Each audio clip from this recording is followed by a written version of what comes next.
Informasi selanjutnya soal respons dari Partai Keadilan Sejahtera, di mana Ketua DPP PKS Mardhani Alisera merespons soal usulan pencalonan kembali Anies Baswedan di Pilgub Jakarta. Sosok Anies dinilai punya kualitas dan integritas.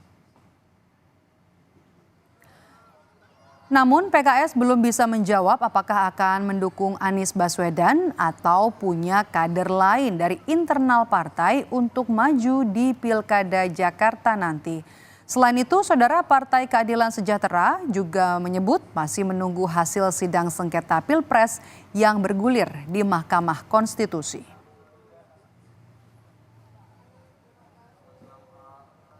Apresiasi Nasdem yang sudah menyebut nama Mas Anies Baswedan.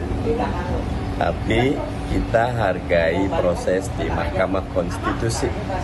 Insya Allah setelah ada keputusan Mahkamah Konstitusi akan ada jalan yang jelas, tegas, dan mudah.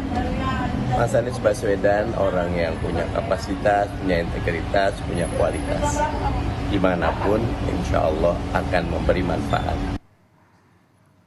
Respon selanjutnya datang dari Partai Nasdem yang menjawab soal Anies Baswedan maju di Pilkada Jakarta.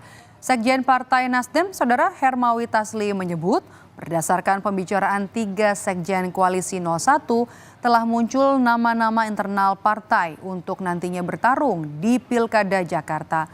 Mulai dari nama Bendahara Umum Partai Nasdem Sahroni, kemudian ada nama Menteri Tenaga Kerja asal PKB Ida Fauzia, hingga nama Ketua DPP PKS Mardhani Alisera.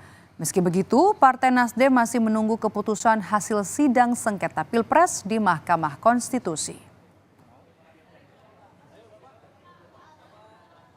Bisa jadi mereka akan ikhlas mendukung Pak Anies.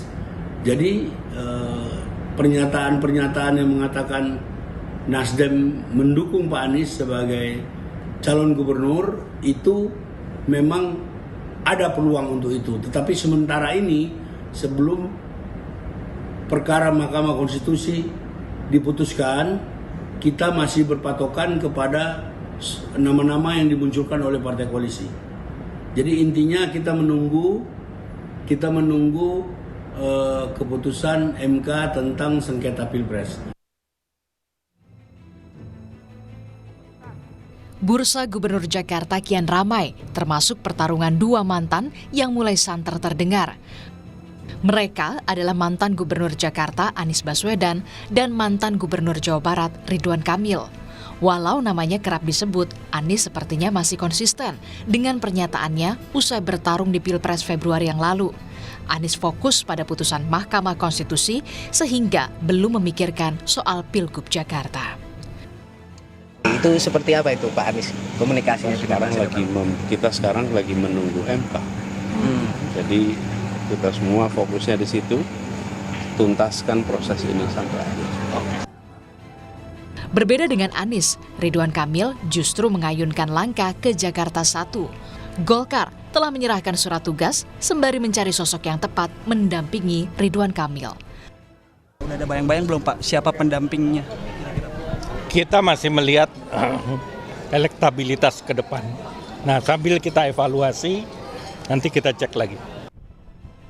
KPU sudah menetapkan jadwal pemilihan kepala daerah serentak pada 27 November 2024 mendatang, termasuk warga Jakarta yang bakal turut memilih pemimpinnya untuk 5 tahun mendatang. Tim Liputan, Kompas TV.